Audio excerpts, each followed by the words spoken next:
ఈ కార్యక్రమంలో పాల్గొంటున్న వివిధ ప్రజా సంఘాల నాయకులు, ప్రజాస్వామికవాదులు, ఉద్యమ నాయకులు, హాజరైన మీడియా మిత్రులకు, ప్రెస్ వాళ్ళందరికీ పేరు పేరున నమస్కారం. మిత్రులారా,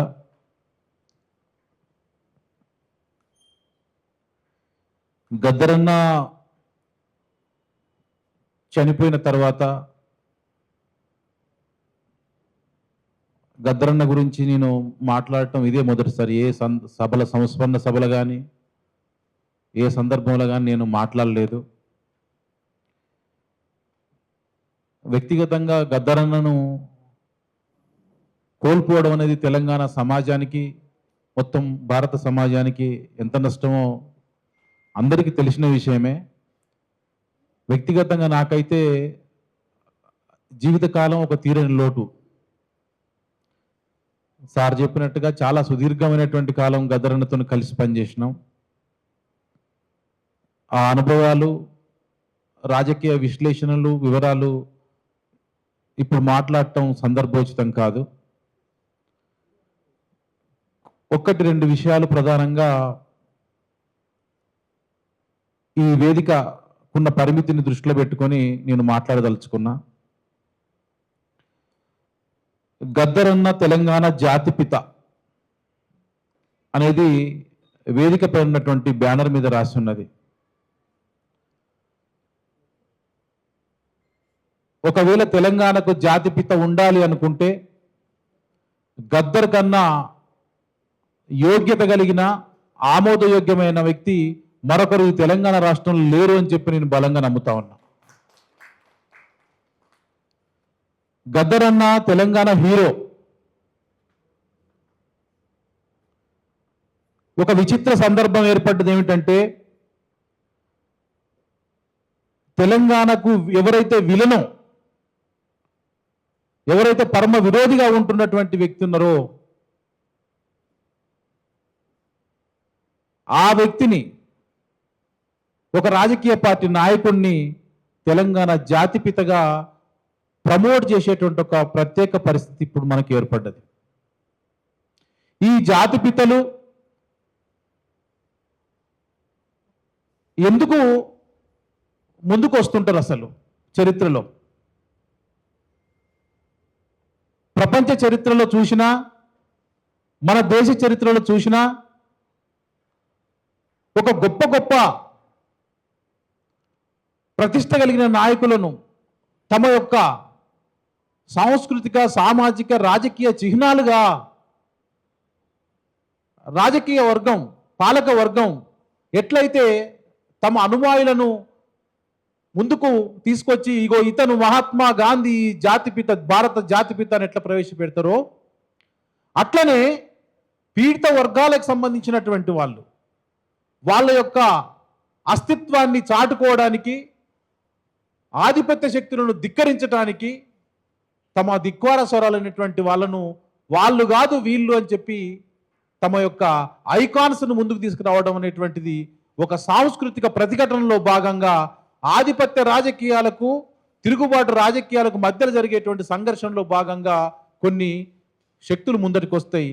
ఆ విధంగా తెలంగాణ రాష్ట్రంలో ముందుకు వచ్చినటువంటి శక్తులే చాకలైలమ్మ, దొడ్డి కొమరయ్య, షేక్ బందగి, కొమరం భీం, తాను నాయక్, పండుగ సాయన్న, సర్దార్ సర్వాయి పాపన్న. ఈరోజు నేను ఇప్పుడు మాట్లాడిన పేర్లు ఇవాళ తెలంగాణ గ్రామ గ్రామాన ప్రతిబింబిస్తున్నాయి. ఒకనాడు ఒక 25 ఏళ్ల కింద, 30 ఏళ్ల కింద, 40 ఏళ్ల కింద ఈ పేర్లు ఎవరో ఈ తెలంగాణ సమాజానికి తెలియవు. ఆయా ప్రాంతాలకు మాత్రమే పరిమితమైనటువంటి వాళ్లను, చరిత్రలో తొక్కివేయబడ్డటువంటి, నిర్లక్ష్యం చేయబడ్డటువంటి, అణిచివేయబడ్డటువంటి ఆ చరిత్రను తవ్వి తీసి పెకిలించి ఇవాళ ట్యాంకు బండి మీద దాకా తీసుకురావడం కోసం అనేక ఉద్యమాలు దోహదం చేసినాయి. ఆ ఐకాన్స్ను పట్టుకొని ఇవాళ ఒక్కొక్క కులము, ఒక్కొక్క వర్గము ఈయన మా నాయకుడు అని చెప్పి గర్వంగా ప్రకటించుకొని, ఆ నాయకుడు చూపినటువంటి అడుగు జాడల్లో, వెలుగు నీడల్లో మేము ప్రయాణిస్తామని చెప్పి ముందుకు పోతున్నటువంటి సందర్భం. ఈ మొత్తము యొక్క ఈ సాంస్కృతిక ప్రతిఘటనను, రాజకీయ వారసత్వాన్ని కొనసాగించేటువంటి ఈ ప్రాసెస్ లోపల ఈ తెలంగాణ రాష్ట్రానికి ఒక ఆణిముత్యము మన గద్దరన్న.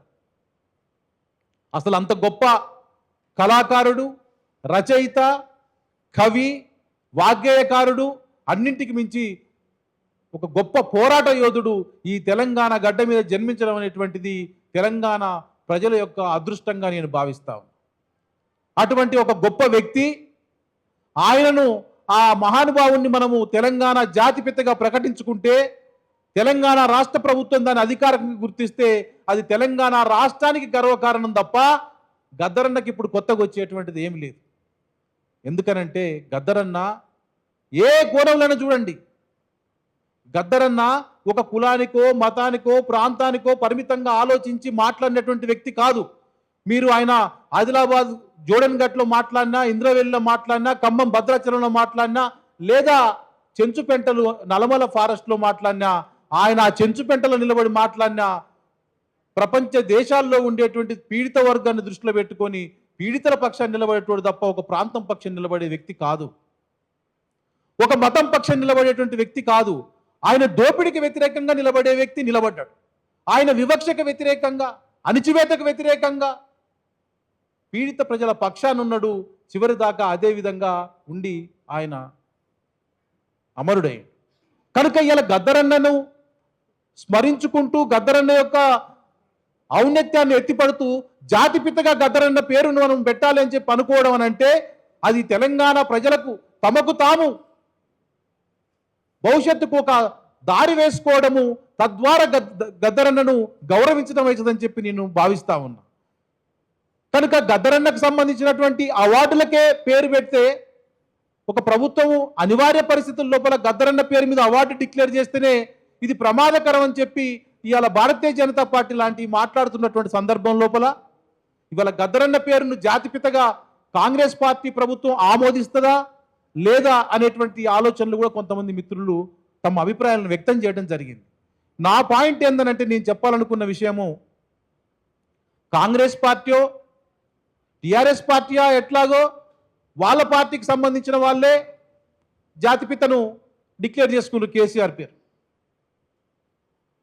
మొన్నటి వరకు జయశంకర్ పేరు జాతిపితగా వచ్చింది. తెలంగాణ సిద్ధాంతకర్తగా జయశంకర్ పేరు చాలా కాలం వినిపించింది.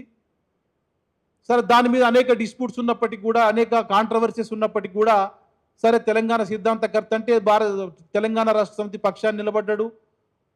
ఆయన ఏ స్వార్థం ఆశించకుండా అది ఆయన ఎవరికైనా పనికి రావచ్చు, కానీ మొత్తానికైతే జయశంకర్ తన జీవితకాలం తెలంగాణ కాజ్ కమిటీ పనిచేసినటువంటి గొప్ప వ్యక్తి, మహానుభావుడు. ఇప్పుడు ఆయన స్థానాన్ని కేసీఆర్కి కట్టబెట్టడం కొరకు జాతిపిత అని చెప్పి వాళ్ళు తీసుకొస్తున్నారు. ఇక్కడ పాయింట్ మనం ఆలోచించవలసిందంటే, 1969 లోపల తెలంగాణ ఉద్యమంలో పాల్గొన్న వ్యక్తిగా, నక్సల్బరీ ఉద్యమంతో ప్రభావితమైన నాటి నుంచి ఆయన మరణించేంత వరకు ఏ ప్రజల కోసం నిలబడ్డటువంటి వ్యక్తి గద్దర్.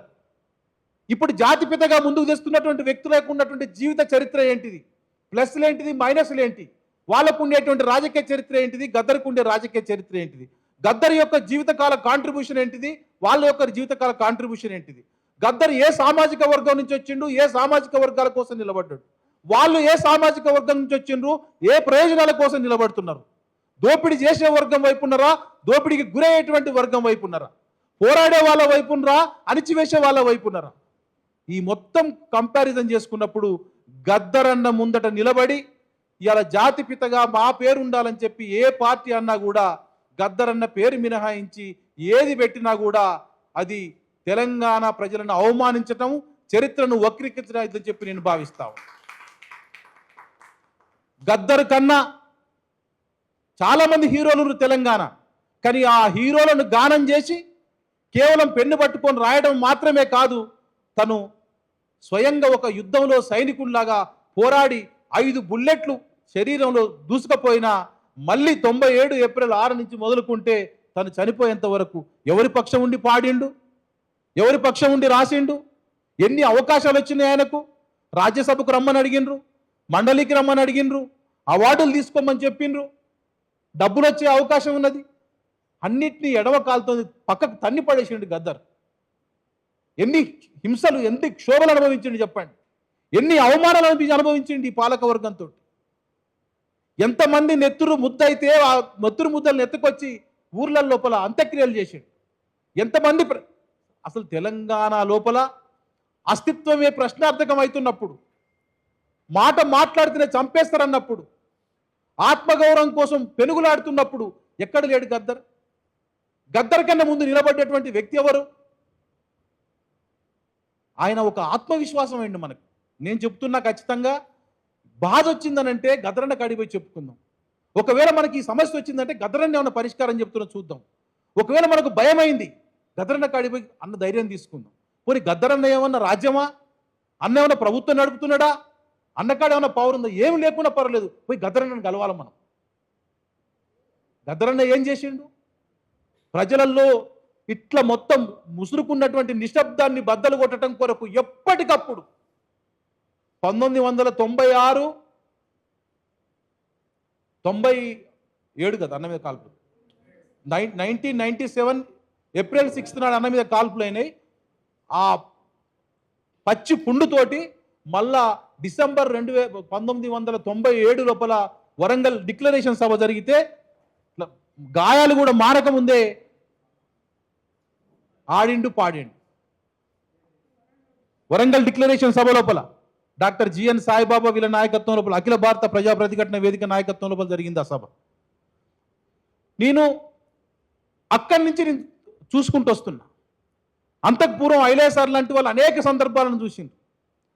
ఇవాళ గద్దరన్న గురించి మాట్లాడుకోవడం, ఇవాళ కాల్పుల సందర్భం లోపల మనం మాట్లాడుకోవడం, ఇవన్నీ కూడా తెలంగాణ సమాజాన్ని ఒక సరైనటువంటి దిశ లోపల ముందుకు తీసుకుపోవడానికి, సరైనటువంటి వ్యక్తులను, ఈ గొప్ప ఉద్యమకారులను తెలంగాణ ఐకాన్గా నిలబెట్టడం కొరకు జరిగేటువంటి ప్రయత్నం ఏదైతుందో ఇది చాలా గొప్ప ప్రయత్నము.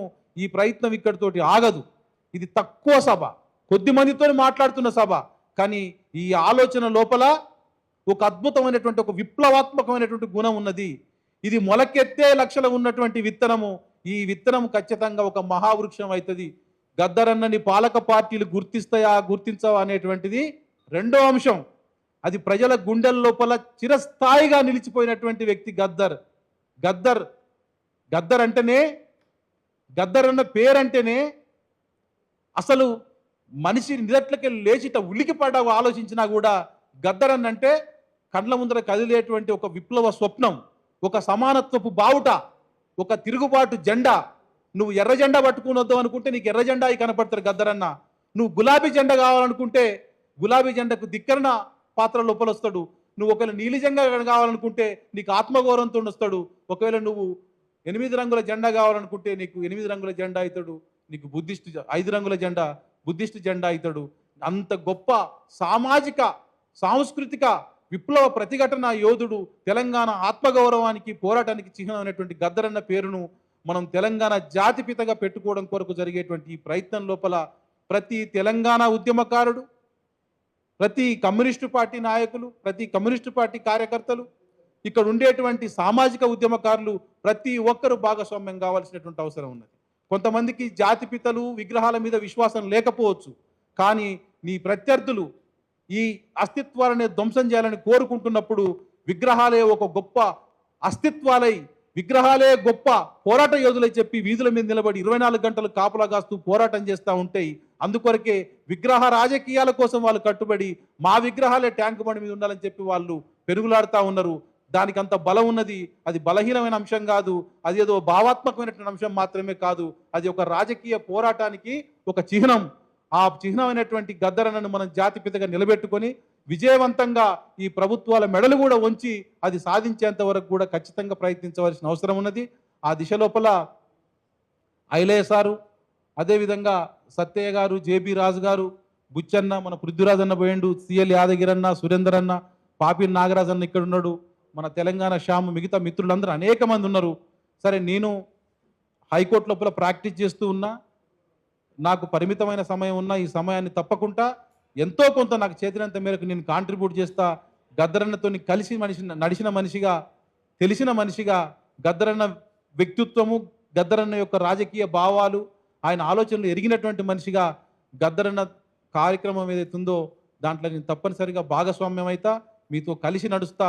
ఒకటి నేను బలంగా ఖచ్చితంగా స్పష్టంగా చెప్పగలిగేది ఏంటంటే రానున్న కాలం గద్దర్ యుగం, గద్దర్ ఆలోచనలు ఖచ్చితంగా ప్రతిబింబిస్తాయి. మేము కొన్ని విషయాలలో గద్దరన్న మాట సమయానికి అనుగుణంగా వినకపోవటం వల్ల ఏం నష్టం జరిగిందో తెలుసు. నేను ఇక్కడ మాట్లాడను. ఈ సందర్భంగా ఈ అవకాశం ఇచ్చిన మిత్రులందరికీ తెలియజేస్తూ జోహార్ గద్దరన్న, జోహార్ తెలంగాణ జాతిపిత ప్రజాయుద్ధ ఒక గద్దరన్న, జోహార్ తెలంగాణ జాతిపిత గద్దరన్న.